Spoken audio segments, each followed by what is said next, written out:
Olá, de volta, vamos lá, gente. Descansaram um pouquinho, tomaram café, né? Vocês já devem estar amando a minha voz, né? Todos aquele tom de voz gostoso, agradável, rouco ainda por cima.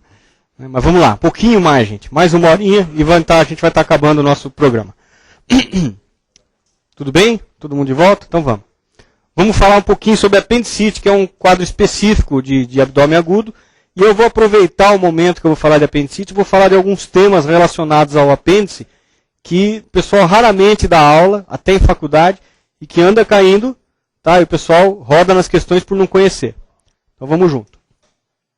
Então, apendicite aguda. A incidência da apendicite aguda, gente, é mais ou menos 15% ao nascimento. Ou seja, dos nascidos vivos, 15% vão ter apendicite. Tá?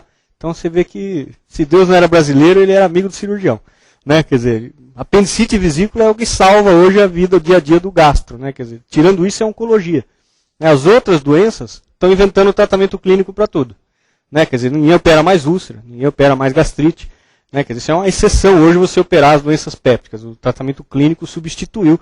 Né? E hoje mesmo, a endoscopia e a colonoscopia, os procedimentos colonoscópicos e endoscópicos, estão avançando em direção aos procedimentos cirúrgicos. Né? Vocês sabem hoje que já é possível fazer apendicectomia via colonoscópica e via endoscópica.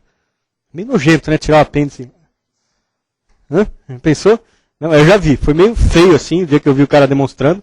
Mas aquilo deve ficar ao gosto uns 7, 8 dias na boca. Mas funciona. Você evita uma incisão no abdômen. Né? Então, para quem não sabe, por endoscopia você abre a parede gástrica, vai até o apêndice, opera lá no apêndice, volta, tira o apêndice, costura a parede gástrica e sai. Tudo por endoscopia. Tá? Já existe hoje instrumentação para isso. Ainda é uma coisa, não faz parte do dia a dia, mas já tem. Tá? E por colonoscopia. Ou seja, o cirurgião vai ficar sem emprego em breve. Né? Mais 15% no nascimento e cai para algo em torno de 2% aos 50 anos. Tá? E o pico de incidência é a segunda década de vida, onde mais tem casos de apendicite, é o adulto jovem. A probabilidade, então, de você ter apendicite aguda durante a vida é de 7 a 12% nas estatísticas. Tá? A etiologia é uma coisa discutível. O que causa apendicite aguda? Né? Você vai escutar isso muito dos seus pacientes. Mas o que causa isso? A outra pergunta é para que serve o apêndice. Essa é ótima porque ninguém sabe responder também. Mas, uma teoria que eu gosto, me agrada muito, né, é essa de que o apêndice é um órgão linfóide. Então nós estamos vendo aqui que tem folículos linfáticos na submucosa do apêndice. Né, e a hipertrofia, a hiperplasia desses folículos levaria a uma obstrução da luz intestinal e ao quadro de apendicite aguda. Tá? Então essa responde as duas perguntas. Serve por ser um órgão linfático, ficar recolhendo as opsoninas do tubo digestivo, tá? E seria uma consequência ruim o surgimento da obstrução da luz por aumento do tecido linfático. E o fecalito, professor? O fecalito é uma etiologia suspeita também, de que alguma coisa vem aqui, entope uma semente ou um pedacinho de fezes, tá? Mas isso não se sustenta nos estudos. Há quem diga sim, que diga que não. Muitas apendicites que a gente opera, a gente não acha fecalito algum. Muitas a gente acha. Tá? Então fica difícil dizer. Tá, então, várias teorias. Fecalito, bário é uma das causas. Né? Você faz exame baritado, faz um enema opaco, e dias depois o paciente evolui com apendicite. Suspeitar de apendicite em paciente que fez enema opaco. Corpo estranho, ascaris e hiperplasia linfóide. Tá? Dos 10 aos 20 anos, o indivíduo tem mais ou menos 200 folículos linfóides no apêndice de tamanho normal. Tá? Após os 30 anos, são poucos. E isso explicaria por que a incidência cai ao longo da vida. Tá? Explicaria também por que a incidência é maior na juventude. E lembrar que dá mais apendicite aguda em homem do que em mulher. Tá? Desculpa, falei uma bobagem agora aqui. É igual a incidência em homem e mulher. Tá? Até ainda falei mostrando igual, mas é igual a incidência. Quer dizer, em mulher, existe uma maior... Às vezes, eu ia falar isso para dizer que em mulher, existe às vezes gente que fala que dá mais apendicite em mulher, mas se você for ver o índice de apendicectomia branca, se você fizer um estudo sério e for ver o índice de apendicectomia branca em mulher, é maior do que homem.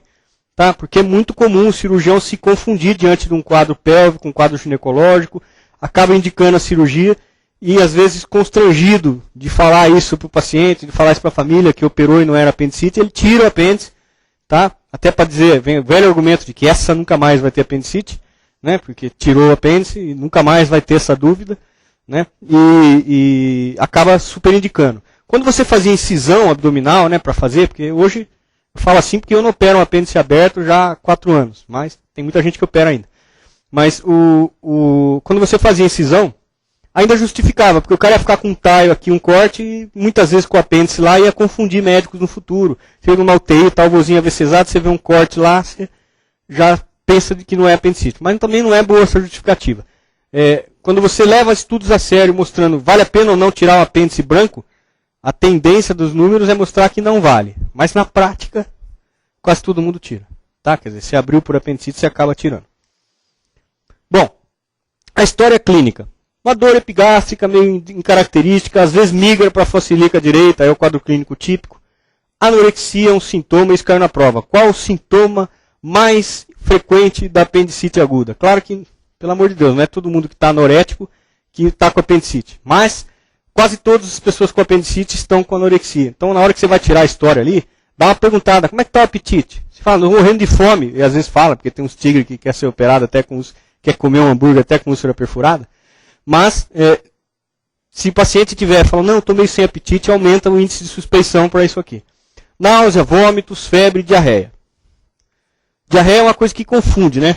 Porque assim, como a diarreia é pouco frequente na apendicite, muitos médicos usam esse critério para fazer o diagnóstico diferencial. Falar, tá com diarreia? Você fala, estou com diarreia 2 dias, então não é apendicite. Muitas vezes é apendicite, tá?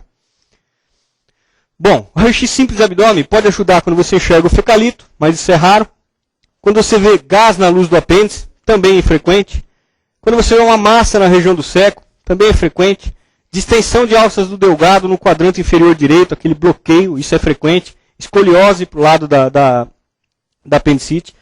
E isso aqui é um sinal que caiu na prova, o desaparecimento da sombra do psoas. Você olha o raio-x, aquelas sombras do psoas ficam borradas. Isso é sinal de alguma coisa ali no reto peritônio inflamada, tá? Então isso é interessante, isso aí caiu na prova. O ultrassom vai ter uma positividade de 85%. Tem gente que vai falar em 93%, tem gente que vai falar em 97%, tem gente que vai falar em 70%, e eu conheço o cara que a positividade dele é inferior a um cara e coroa. Você joga a moeda para cima e escolhe o resultado, a chance de você acertar é a mesma do que pedir o ultrassom dele. Então, eu estou brincando porque o ultrassom é um exame operador dependente, tá? Tem muita gente boa, graças a Deus, e tem gente ruim. Então você tem que conhecer o ultrassonografista que trabalha com você, né? Esse é o meu conselho, conheça, esteja uma pessoa que você confia, para que você possa usar isso aí no seu diagnóstico. Porque muitas vezes confunde.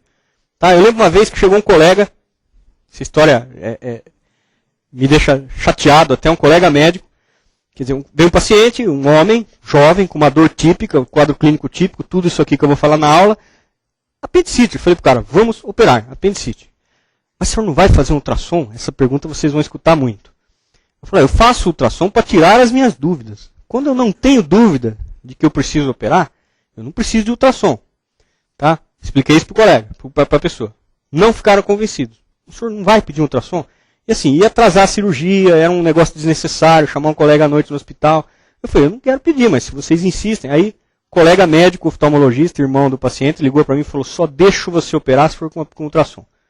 Pois não, se para sua permissão eu sou necessário isso, obrigado pelo respeito que tem por mim, etc. Tá bom, vamos fazer ultrassom. Deu normal. Fez ultrassom, deu normal. E aí? Falei, bom, agora vamos operar. O cara, mas como? Você vai operar normal? Eu falei, vou, já ia operar antes. Eu não vou mudar minha opinião por causa do ultrassom. É um exame que falha. Esse paciente tem indicação cirúrgica. Eu tinha certeza que eu precisava operar aquele caso. Né? E o colega, não sei o que, ligou para um colega mais velho de Bauru, que é meu amigo. E o colega destruiu com ele. Falou, você tá louco, o cara é bom, deixa ele operar, não sei o quê. E eu operei. Na cirurgia tinha um tumor do tamanho de um limão na ponta do apêndice.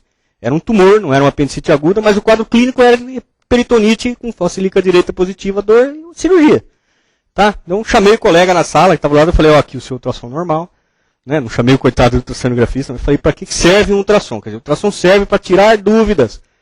Se eu não tenho dúvida, o ultrassom muitas vezes vai me atrapalhar.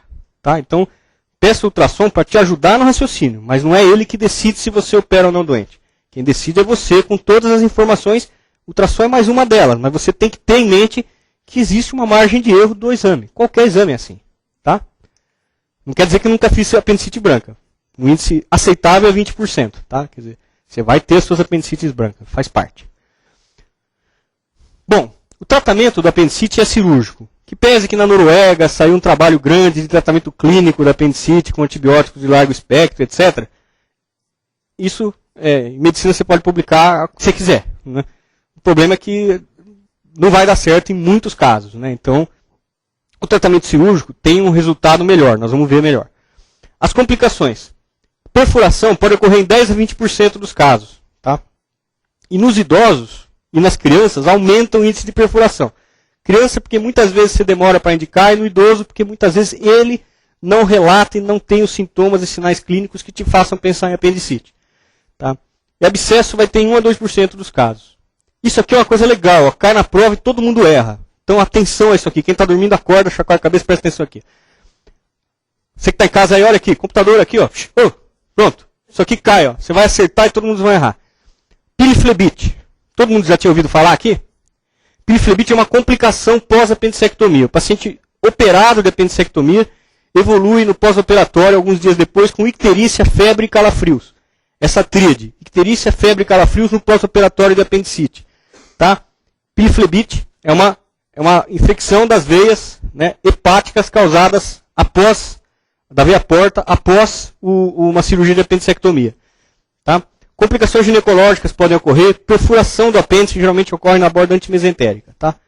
Não esqueçam da piliflebite. Por favor, nós vamos até mostrar uma questão depois para vocês verem. E é legal, porque essa questão ela é desclassificatória. Um monte de gente vai errar. E se você acertar, você está pulando lá na frente na curva de acerto. A mortalidade da apendicite. Então, por que a gente opera apendicite? Por causa disso aqui. Ó. Se a gente operar um apêndice sem perfuração, nós vamos ter uma mortalidade em jovens super baixa, entre 0 e 0,2%. Em idosos, se a gente operar o idoso de apendicite, nós vamos ter uma mortalidade sem perfuração abaixo de 1,5%. Mas já é bastante, hein, gente? 1,5% de mortalidade com uma doença que nem essa é muito. Agora, quando tem perfuração, mesmo em jovem, você já vai ter quase 1% de mortalidade, o que é terrível, né? Uma pessoa jovem morrer disso. Eu já vi, né? Estudantes de medicina, eu já vi morrer disso. Tá? E maior que 60 anos, até 1/4 dos pacientes vão morrer. Tá? Dependendo da estatística. É absurdo, quer dizer. Então, isso justifica você ter 20% de cirurgia branca. Quer dizer, que significa que você está indicando na suspeita de apendicite. Quer dizer, você não vai indicar para todo mundo. Mas você indica ainda com certo grau de dúvida. Isso quer dizer o quê? Que você vai operar pacientes em fase inicial. Agora, se você operar o apendicite só quando você tiver certeza, isso é fácil de fazer, é só você ficar olhando evoluir a doença. Uma hora o cara vai ficar com uma peritonite aguda difusa, e você vai operar só apendicite com certeza. Tá? Você não vai ter quase nada de apendicite branca, mas você vai ter mortalidade. Tá? Então, o índice aceito é mais ou menos 20%. Vai variar do seu aprendizado, da sua experiência, que paciente você está vendo, né? E ele é mais alto em mulher jovem, porque confunde mesmo. Tá? As incisões, só às vezes cai na prova. Então a incisão clássica, né, da cirurgia clássica de apendicite é a incisão de McBurney, que é uma incisão oblíqua, essa que vocês estão vendo aqui, ó, letra A, feita no terço lateral entre o umbigo e a crista ilíaca. Tá? Então você faz uma linha entre o umbigo e a crista ilíaca, divide em 3 terços, pega o terço lateral, é onde você faz a incisão oblíqua de McBurney. Só que você já caiu na prova a incisão de Hockey Davis, bastante utilizada em Belo Horizonte também. O pessoal gosta dessa coisa em Minas. Os americanos têm por preferência, quando operam aberto, operar pela incisão de Hockey Davis. É uma incisão mais popular nos Estados Unidos. E é essa letra B aqui, em vez dela ser oblíqua, ela é transversal. Tá? No mesmo ponto. Tá bom? Então, se cair na prova Hockey Davis, é uma incisão transversa, enquanto a McBurney é uma oblíqua. Bom, a videolaparoscopia. Já falei aqui que eu sou fã, mais do que fã, para apendicite, eu não tenho dúvida que o pós-operatório é melhor. E o grande argumento que eu tenho para convencer os planos de saúde, o pessoal a liberar a via laparoscópica, que é sim muito mais cara para operar apendicite, é que nós vamos fazer um inventário da cavidade abdominal completo. Enquanto na cirurgia com incisão de McBurney, você vai ficar sempre com uma certa dúvida. A não ser que você ache um apêndice podre, tudo bem. Mas aqueles casos meia boca, você vai ficar achando que foi só isso. Mas muitas vezes você não tem como examinar o resto da cavidade. Né? Então, além de ser diagnóstica, ela é terapêutica. Diagnóstica por quê? Muitos colegas defendem, inclusive em congresso, que se você passar o aparelho e não tiver nada no apêndice, acabou a cirurgia. Você olhou o resto, não achou, não é para tirar o apêndice. Tá? Na prática, não é bem assim. Quer dizer, publicamente o cara fala isso, aí você puxa ele para o canto no final da aula, fala, e aí, você tira ou não? Ah, eu tiro. No fim, quase todo mundo tira. Né? Porque tem aquele lance de relacionamento com os pacientes, não quer dizer que você é um tigrão que operou o apêndice que não precisava. né? Então, tem até aqueles colegas absurdos, né? As coisas que não gravam isso aí, atenção. Que fica pegando com a pinça no apêndice, assim.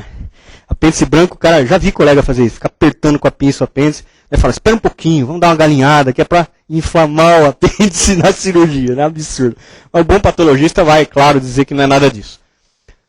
Você vai ter uma melhor avaliação da cavidade, um melhor resultado estético para paciente. Tá? Em mulher, se você tiver um pouquinho mais de paciência, se for um caso, uma mulher jovem, quase inicial, que você acha que não vai ter nenhuma dificuldade técnica, você pode descer a incisão lateral do trocáter lateral, que seria quase aqui próximo ao hipocôndrio direito. Você pode descer lá na linha do biquíni e esconder as duas incisões lá embaixo. Dá uma dor danada no ombro para operar, que você opera assim meio de... dói o ombro depois da cirurgia, mas se você consegue tirar o apêndice sem deixar a cicatriz visível, né? Isso é melhor. Né? Menor dor pós-operatória, evidentemente, você vê o paciente tem muito menos dor. Um retorno mais precoce às atividades, porque está com menos dor, menor risco de hérnia.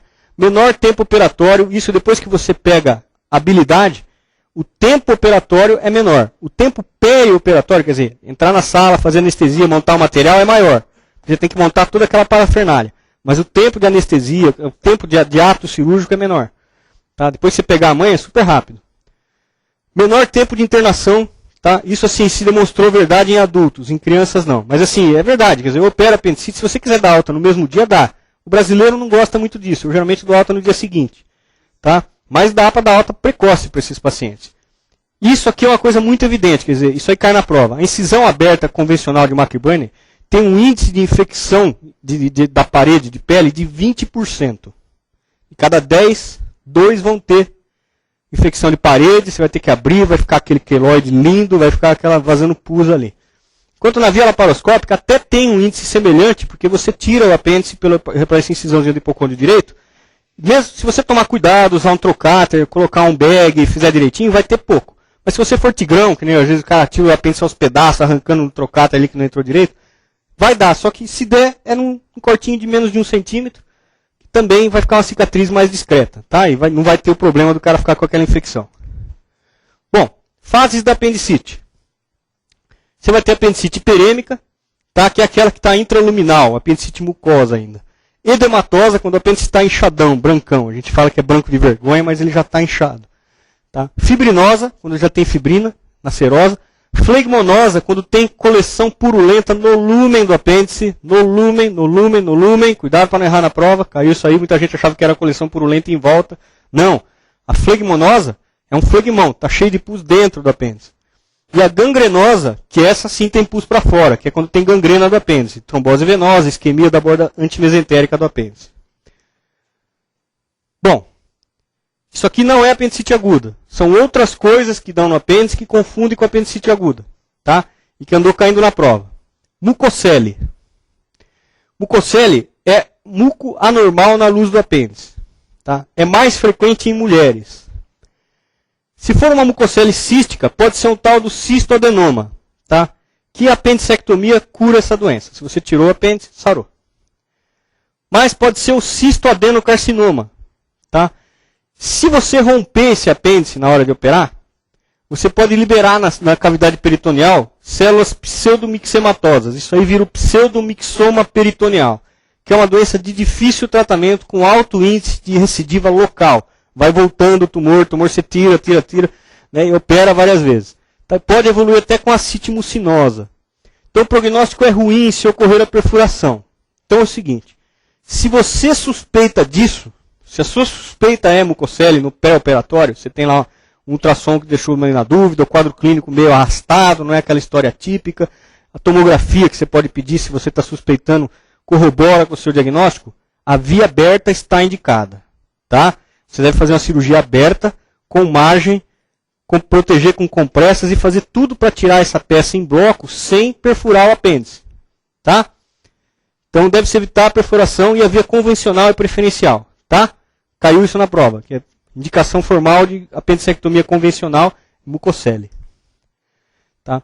Tumores do apêndice. Tumores também são indicação de cirurgia aberta. Tá? Muitas vezes operar um tumor por via laparoscópica vai acontecer. Você não precisa converter se você tiver segurança que você vai tirar direitinho tudo. Tá? Mas, se você já suspeitava no pré-operatório, é melhor já entrar por via aberta. Aumenta a segurança. Tá? Benignos são 4%, ou seja, a maioria dos tumores de apêndice são benignos. Tá? Qual o tumor mais frequente de apêndice? O benigno. Tá? Então são achados de anátomo patológico. Tem vários tipos, mas são achados de anátomo patológico. Os malignos são menos de 1% dos casos. Tá? Os carcinoides menores que 2 centímetros. Tá? Deixa eu ver aqui para a gente falar direitinho.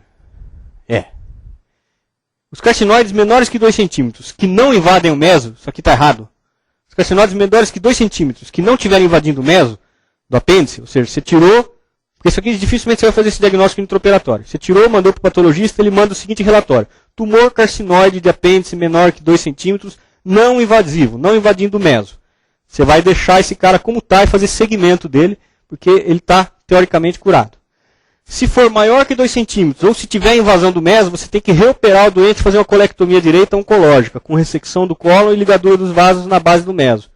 Tá? Você tem que complementar. Se for adenocarcinoma, para tudo. Faz a colectomia direita e com margem. Tá? Quer dizer, apendicectomia que deu adenocarcinoma, tem que reoperar o doente. Tá? Apendicite na gravidez, é um tema que andou caindo também na prova. Né? É comum. Tá? Gravidez é fator de risco para apendicite. 1 para cada 2.000 gravidezes. Tá?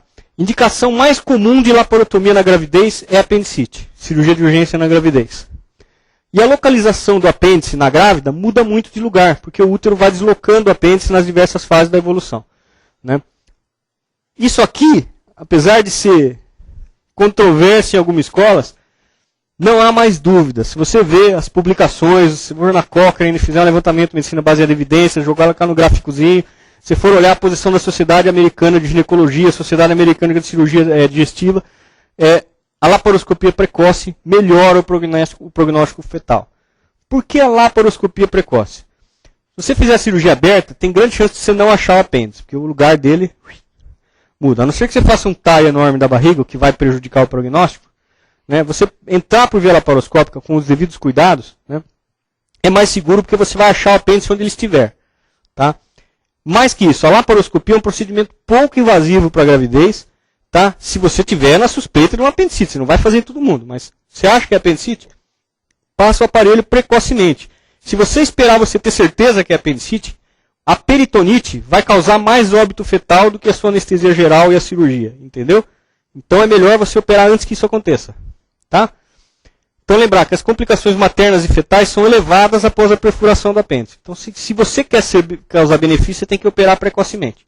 Tá? Regula bem a medida para não sair fazendo 20% de branca em grávida, não é bom isso. Tá? Você vai dar uma segurada na indicação, você vai acompanhar junto com o ginecologista, mas você vai ter que convencê-los, porque o obstetra raramente aceita que você faça essa laparoscopia.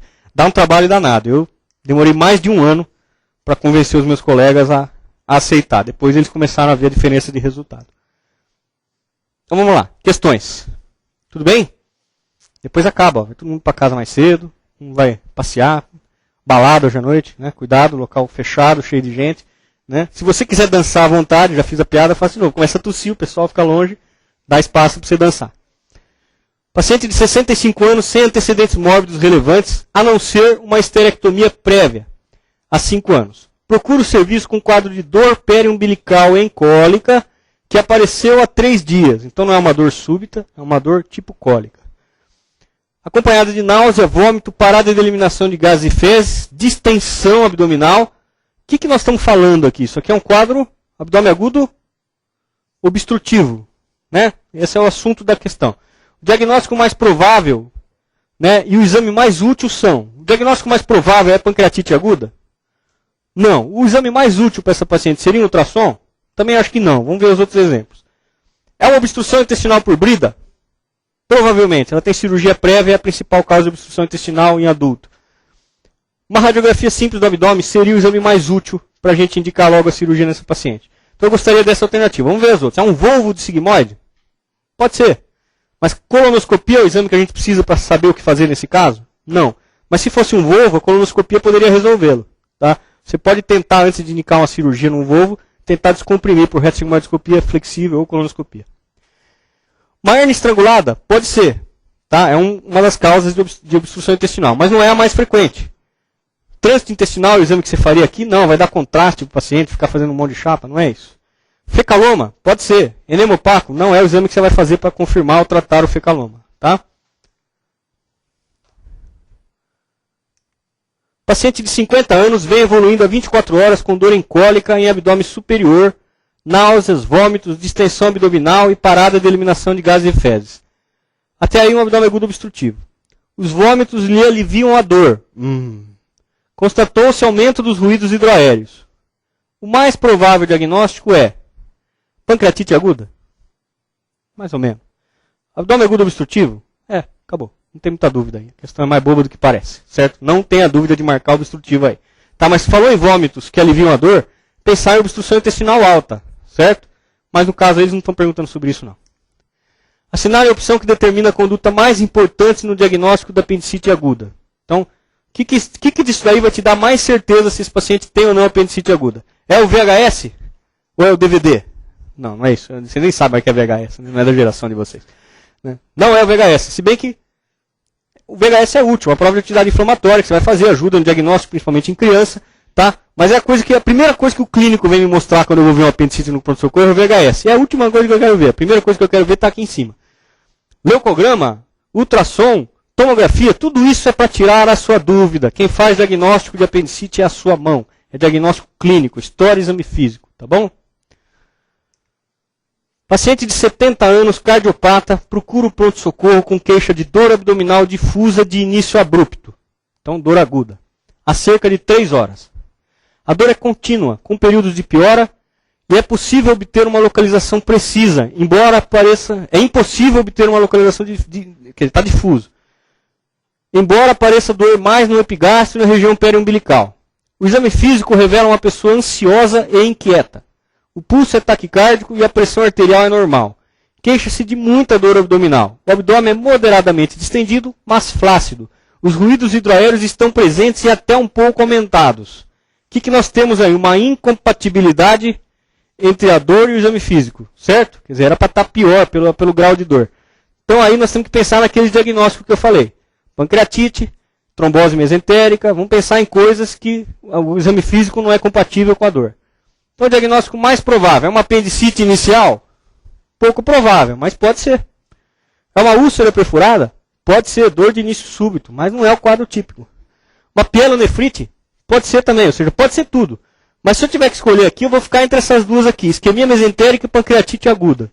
E aí, como é que eu escolho? Vamos voltar aqui e olhar. 70 anos, cardiopata. Alguém tem dúvida que eles querem que você marque aqui trombose mesentérica? Então, por favor, não tenham dúvida. No caso, aí marca isquemia mesentérica, tá? Bom, a melhor conduta nesse paciente é laparotomia imediata. Você cata o bisturi assim, o cara nem dá tempo de levar para o centro cirúrgico? Não. Mas existe, vocês já fizeram isso? Eu já fiz. Né? Acho que o cara não estava acordado. Foi um baleado que chegou no pronto-socorro. Né? Eu fui levando ele para o centro cirúrgico com a horta na mão. Assim, não vou esquecer até hoje desse caso. E ficou vivo. Tá? E na hora que levou para o centro cirúrgico, foi no hospital privado aqui de São Paulo. Aqui pertinho, dá até para falar. Foi no 9 de julho. Foi para o centro cirúrgico, um caos. Entrei chutando a porta. Os negros diziam que ia me mandar embora do hospital. Entrei chutando o centro cirúrgico. E aquele papo, é bandido. Não sei porque vocês estão fazendo tudo isso. A polícia que tinha trazido. Depois de operar, depois de tudo descobriu que era um cidadão, gente boa, que foi baleado aí na rua, os bandidos tinham fugido, deu tudo certo. Graças a Deus sobreviveu. Laparotomia imediata é uma conduta meio tigre para esse caso. Nós temos que dar uma garibada, entre aspas, no velhinho. Nós temos que melhorá-lo clinicamente. Preparo pré-operatório, incluindo hidratação adequada e laparotomia de urgência. Sim, essa é a conduta. Vamos compensar o doente e operar. Não dá para esperar 5 horas, mas nesse tempo em que a gente compensa ele, vai até nos ajudar a delimitar as áreas que nós vamos ressecar. Tá? Quantas horas, professor? Não sei. Tá? Isso não é matemática. Você vai ficar vendo esse paciente de perto. Né? O ideal é você não sair muito de perto dele, quer dizer, voltar de hora em hora, reavaliar até achar o momento certo de operar. Hidratação com antibiótico? Não é só isso que tem que fazer. Dosar a amilase, fazer o tratamento conservador? Você deve dosar a amilase, mas cuidado que nesses pacientes, quando tem uma isquemia muito grande, às vezes o tronco celíaco está obstruído, você vai ter alteração de amilase, que ele vai fazer uma pancreatite isquêmica, tá? Então muitas vezes você vai colher a amilase desse paciente, vai dar super alto, você vai falar, é uma pancreatite. E você retarda o tratamento cirúrgico. Não deve, tá? é possível que seja uma pancreatite, mas você acompanha esse paciente. Se o exame físico evoluir para sinais de necrose, opera. Tá? Nutrição parenteral, jejum, analgesia adequada. Isso não é o tratamento para esse paciente. Tudo bem? Então, resposta B de bola. Tudo bem, gente? Vamos lá. Com relação à peritonite primária, aí, falei que cai isso aí, né? Podemos afirmar que a contaminação pode se dar por via hematogênica, linfática ou transmural? É isso. Vamos ver o resto. A apendicite aguda sem necrose ou perfuração do apêndice é a etiologia mais frequente? Não, a etiologia mais frequente é a infecção urinária. Né? O tratamento da peritonite primária não difere do tratamento da peritonite secundária? Claro que difere. A flora bacteriana é diferente e você vai ter que tratar a doença de base na secundária. Na secundária terciária, desculpa. A CIT nos pacientes cirróticos funciona como efeito protetor no aparecimento de peritonite primária? Não, é molhadinho, quentinho, cheio de proteína. É tudo que a bactéria quer. Tá? Então não é um fator protetor, é um fator piorador. Um paciente com apendicite aguda, a palpação da fossa ilíaca esquerda causa dor na fossa ilíaca direita. Que é isso? Rovzing, tá bom? Eu falo Rovzinski, não sei porquê, mas é Rovzing. Rovzing. Paciente do sexo feminino, 20 anos, com disúria, revela dor abdominal na fossa ilíaca direita, com irradiação para o hipogástrio. Sinais de irritação peritoneal. O hemograma mostra leucocitose com desvio para a esquerda. E a hematimetria, a hemoglobina e o hematócrito estão normais. Uma rotina de abdômen agudo, um jeito lindo de dizer que galinhou e fazer diagnóstico, demonstra níveis líquidos na pelve e escoliose antálgica.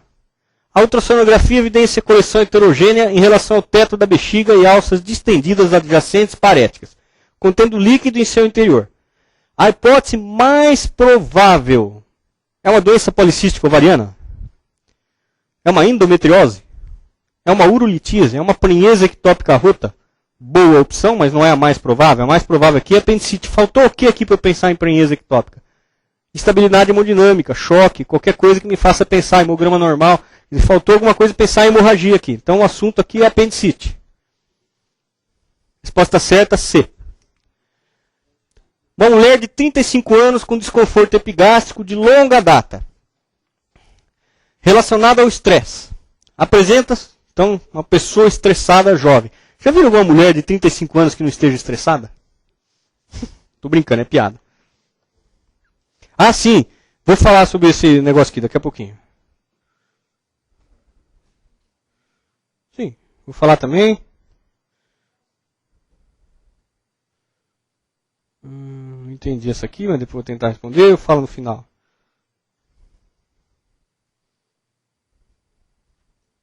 Vou responder todas no final, tá? Porque para seguir a sequência. Depois eu respondo.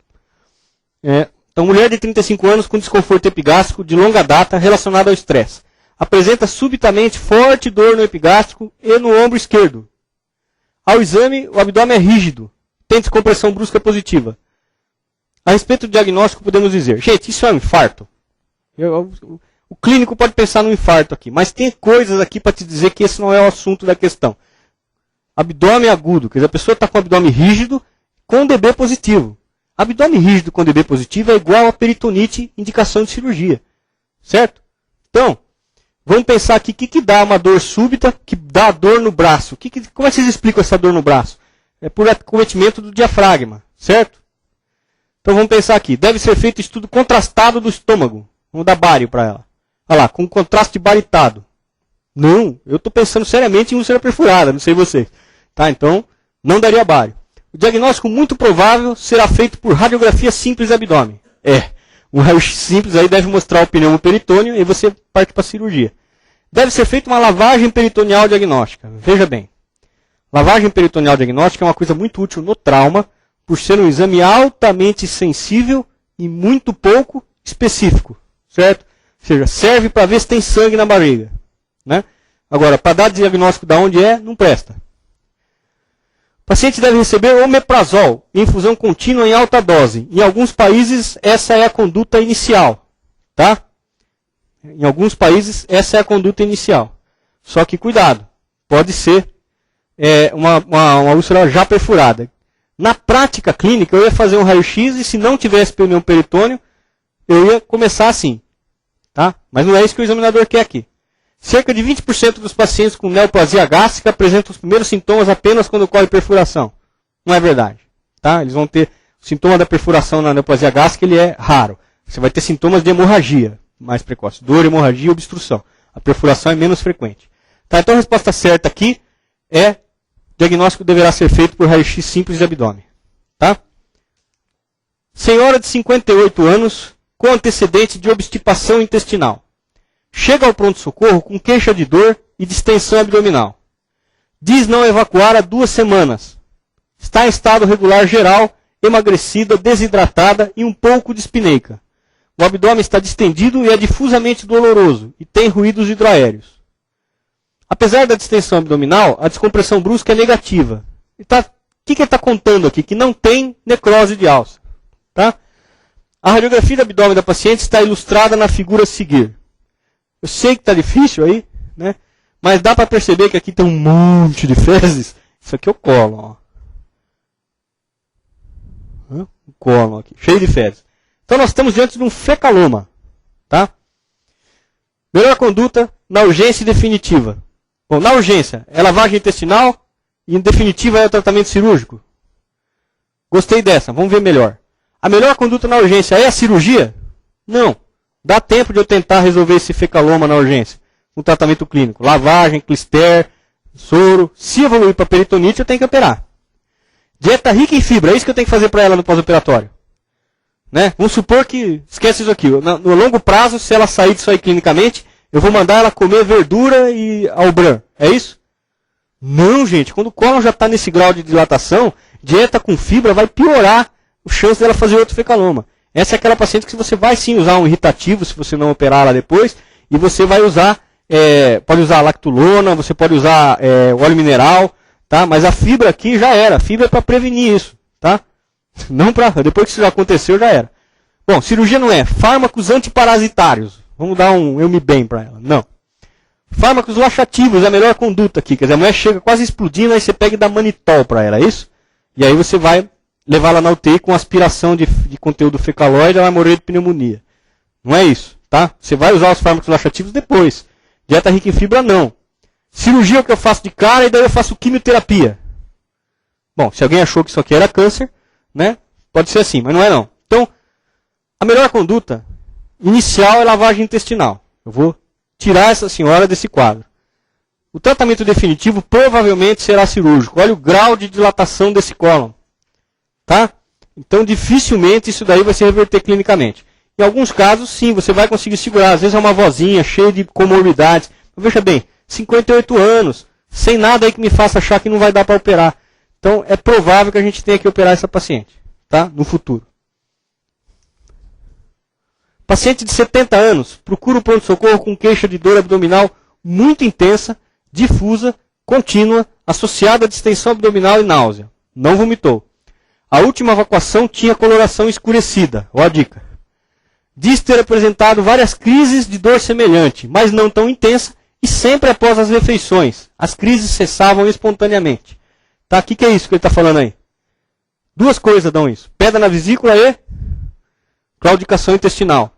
Está descrevendo para você uma claudicação intestinal. Come e passa mal, tem dor. Ao exame apresenta faces de dor, mas o abdômen é flácido e sem defesa. Não condizente com a intensidade da dor referida. Pô, não dá mais para errar a questão.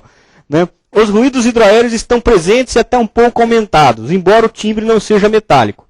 A radiografia simples de abdômen mostra dilatação de alças de Delgado e o diagnóstico mais provável é um abdômen agudo vascular, provavelmente. Pancreatite recorrente?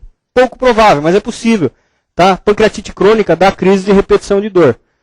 Neoplasia obstrutiva de cólon? Pouco provável, mas é possível.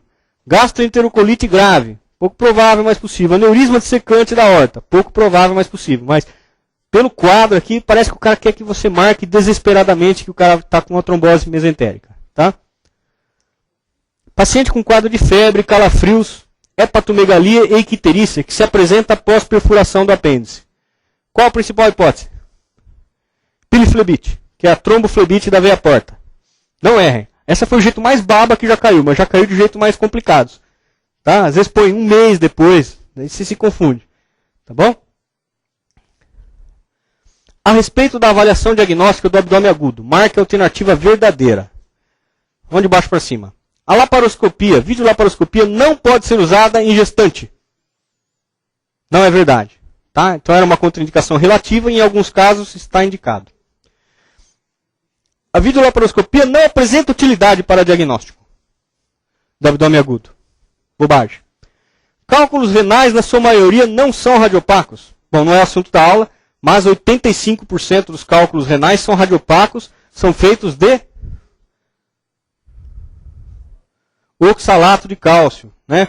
Lembra que o Orlistat, Xenical, cirurgia de obesidade aumenta a incidência de pedra no rim. Por quê? Por quê? Porque o oxalato ele é de absorção intestinal. Quando ele está ligado às gorduras nas fezes, quando ele está ligado com outras substâncias nas fezes, você excreta o oxalato. Quando você tem muita gordura nas fezes, situação que você vai ter isso, quando você está tomando Orlistat, ou quando você tem pouca área absortiva para gordura, cirurgia de obesidade, você vai ter gordura livre no intestino. Essa gordura, quando se liga no oxalato, ele é absorvido junto com a gordura, e isso aumenta a incidência de pedra no rim. Tá? Isso tudo caiu em prova. Tá? Não é o assunto da minha aula, mas eu gosto de falar. Tá? Então, você começa a estudar muita questão, a coisa começa a vir na sua cabeça, é importante.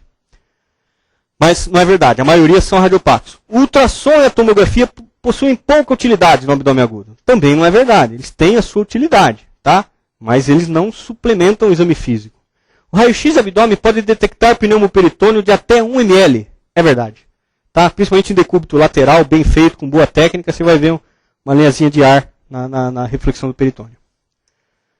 Assinale a alternativa em que o achado de exame físico é mais compatível com a situação descrita. Vamos de baixo para cima. Dor intensa com abdômen flácido, igual isquemia intestinal sem necrose. Gostei, essa está bonita. Tá? Marca aqui como muito provável.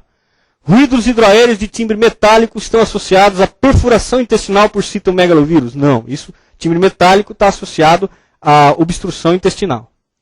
Descompressão brusca positiva está comum na colangite aguda? Não. Né? É um quadro agudo, abdominal, mas geralmente sem comprometimento peritoneal. Percussão abdominal dolorosa é compatível com suboclusão de jejum? Uma coisa não tem nada a ver com a outra, apesar de poderem acontecer. Ondas de Kussmaul tem a ver com disenteria aguda? Pode dar. Tá? Ondas de Kussmaul aparecem pensa em uma doença aguda que quase desesperou a população brasileira, que dá isso aí. É a cólera, né? Cólera você vai ver ondas de Kussmaul. O cara magérrimo, com as ondas de Kussmaul, mas pela intensidade enorme das diarreias que ele está tendo e tudo mais. Mas não é o típico isso aqui. Então a resposta certa aqui é E. Tá bom? Onda de Kussmaul é o quadro clínico típico de obstrução intestinal. Né? Bom, estamos indo. Tratamento de escolha inicial para síndrome da pseudo-obstrução intestinal do cólon, ou OGILV, é a cecostomia? Não. Tá? Mau tratamento em qualquer situação. Tá? Quando que eu vou fazer uma cecostomia? Quando já falhou todas as outras tentativas de tratamento e a paciente não tem nenhuma condição clínica de ir para uma cirurgia. Tá? Quer dizer, de fazer uma cirurgia maior. Então eu posso tentar fazer só uma cecostomia. Transversostomia, ruim. Colectomia segmentar, ruim. Você vai para se você operar isso aí, é colectomia total que você tem que tentar fazer. Tá? Porque é o cólon todo que está doente. Então já acontece do cara às vezes tirar só o cólon esquerdo, reto-sigmoidectomia, não funciona. Emenda lá o transverso, continua sem funcionar. Catéter nasogástrico é uma boa conduta inicial, mas nós queremos que você marque aqui descompressão endoscópica, tá? De preferência colonoscópica, né? Resposta E. Tá? Acho que essa era a última. Sim. Aqui, Praia do Espelho. Alguém já foi para a Praia do Espelho? É aqui. Tá? Muito jóia, lugar muito bonito.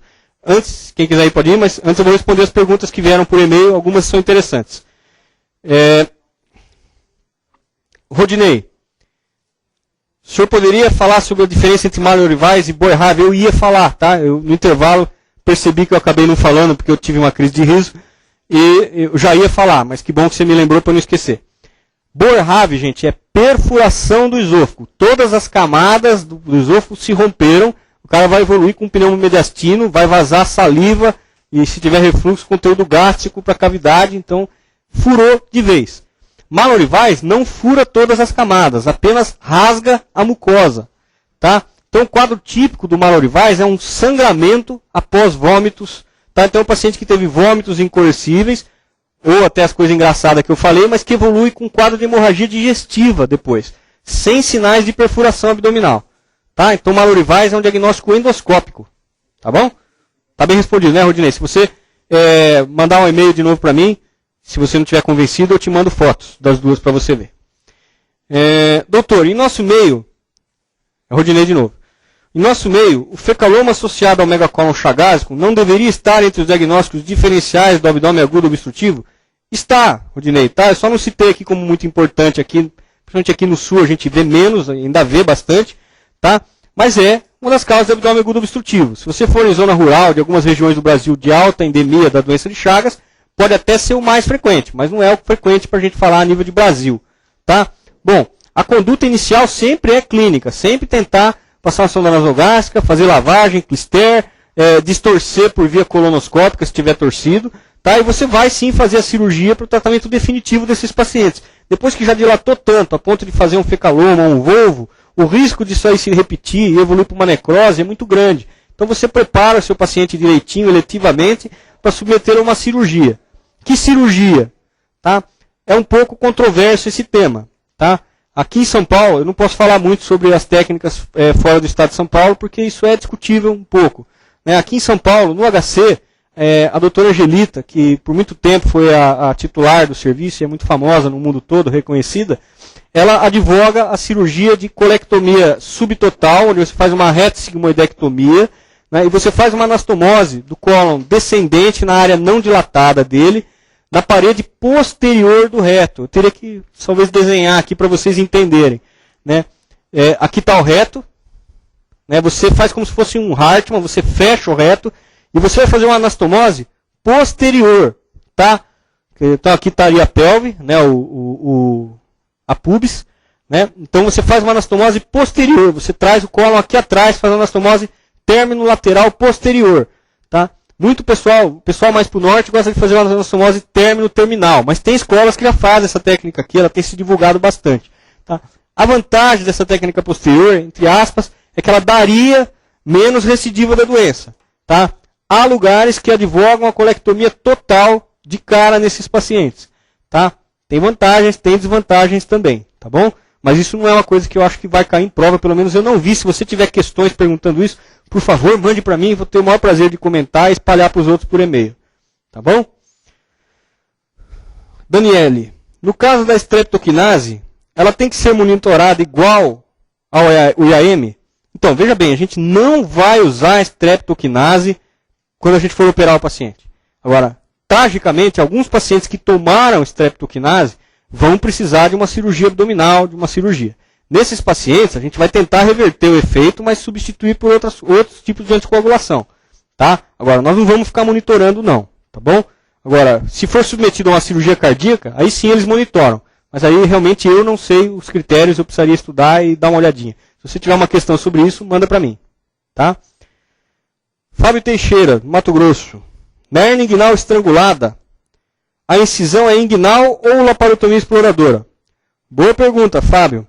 É o seguinte, se você tiver certeza da necrose, a via abdominal é uma boa opção, porque você vai ter um controle melhor da situação da cavidade, se caiu líquido dentro da cavidade ou não. Tá?